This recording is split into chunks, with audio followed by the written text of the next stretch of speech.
The inspiration for this house came from many different elements. A design is an emotional or spiritual element, which is the way one perceives space and feels about different things. Emotionally, I wanted a structure that felt that it was soaring out into space, almost defying gravity in a sense, but at the same time tied back to the land itself so that it feels that it's a part of the land and it belongs in this one particular site. My name's Robert Oshatz. I am the architect, builder, and homeowner of the Elk Rock Residence. I designed the house in the beginning of 1988. When I started the project and bought the land, it had this wonderful view of Mount Hood and the Willamette River. It was a difficult, very steep site. At the time that I bought the property, it was classified as unbuildable land. As an architect, I know what you can do and what you can't do. Every site is buildable if you look at it in a creative way and look at it in terms of what is the poetry of this site, what is it trying to say to you, and how can I bring that poetic feeling out in the structure.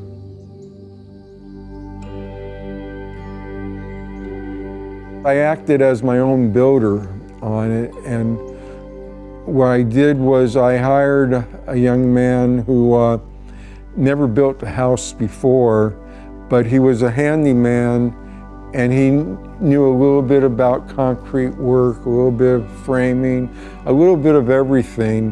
One of the really wonderful things about him is that he had experience, working with kids that were in drug rehab programs or high school dropouts. So we brought these kids on and gave them the tools and directed them on how to build the house.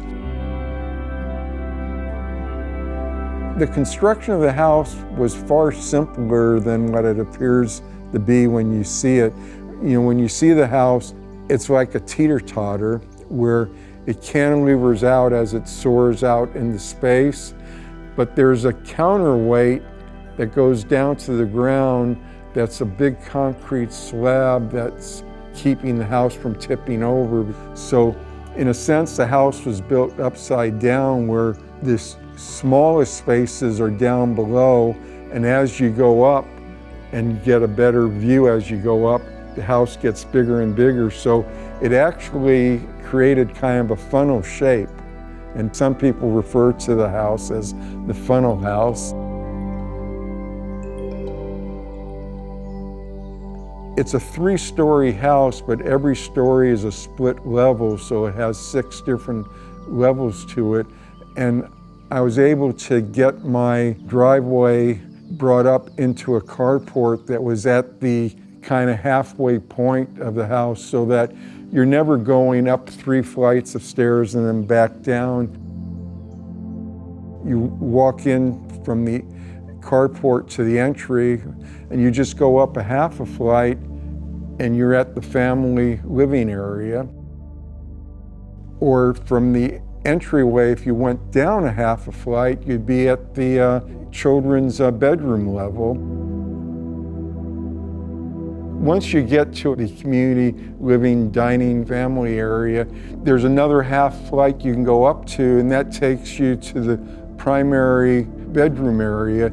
And that level, you have a sitting room first where you can watch TV, or there's a desk behind some sliding doors that can open up. Behind that then becomes your sleeping area, your dressing room, and your main bathroom facility.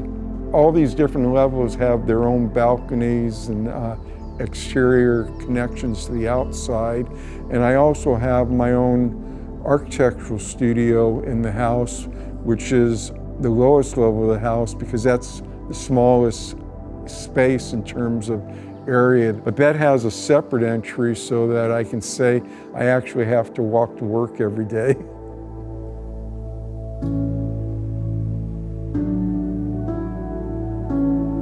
I wanted to make sure in this house that the living area had a spectacular view, and although you would get the view from other places within the house, you'd get it in a different way. So I put the main sleeping area back further away from the main view where you could get it, or when I'm laying on the day bed, I can actually have an opening where I can look out and also see Mount Hood at the same time. There's a great deal of wood on the interior that when I was building this house was predominantly, local within Oregon. The stone comes locally here in Oregon also. Also, some of the use of material is determined by effects that you're trying to create. So for example, I wanted a main living space that had just wonderful acoustics so I can sit in the room in the evening and just listen to music and relax. So to do that, I designed the structure where the main living area didn't have any parallel walls to it. The walls are at slight angles from one another. The floor and the ceiling are not parallel.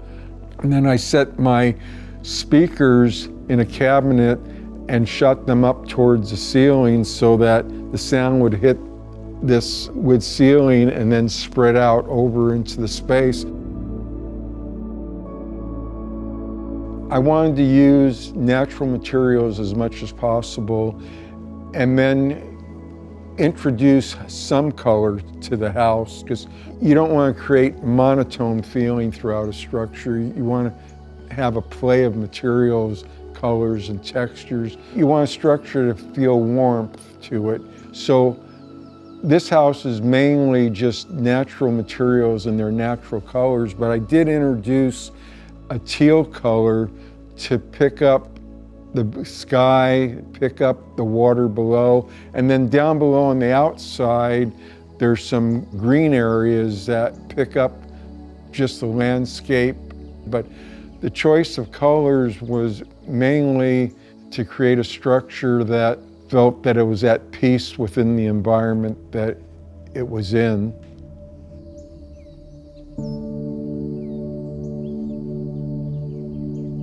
When I'm designing a house, I'm designing all the furniture within the house as I'm doing the preliminary drawings. So as I was designing this main living space, I had this couch already in mind, and I had the dining room table in mind, and a lot of the other furniture in the house is built in. Beds are built in, desks are built in, kitchen table is built in. One of the reasons I do the build-ins is because I'm thinking of all these elements as I'm designing the structure. I'm thinking of, the kitchen and a place for a person to sit so that someone can be cooking and a few other people can be in the kitchen and sitting and talking and everyone can be together. So as you're thinking about these things, all of a sudden, they become part of the design, they become part of the lines of the house. The poetic sense in this house was this dynamic hillside going up, and there was these beautiful trees. The site had a sense of softness to it, and I wanted to bring out that softness in the structure. I wanted a structure that just gracefully soared out into space. Because one of the beautiful things about living in this house is that you're so high off the ground that you're able to watch the birds by looking down on them and see how they soar and how they float in space. And I wanted that same feeling to be in the structure, but I wanted psychologically for people to feel comfortable, so I wanted to tie it back to the ground at the same time. The important thing in architecture in my mind, is to design a structure that's at peace with its environment and people feel at peace within the structure itself.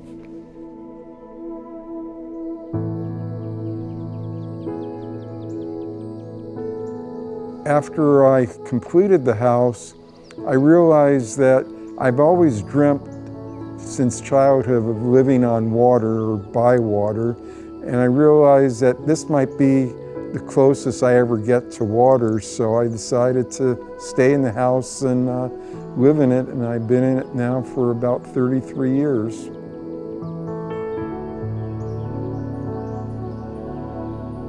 Every project starts with a particular site and a particular program and needs that you're trying to solve. So architecture is really solving the problems on the way a person wants to use a structure and not starting with a preconceived idea, but solving the problems from the inside, working your way out.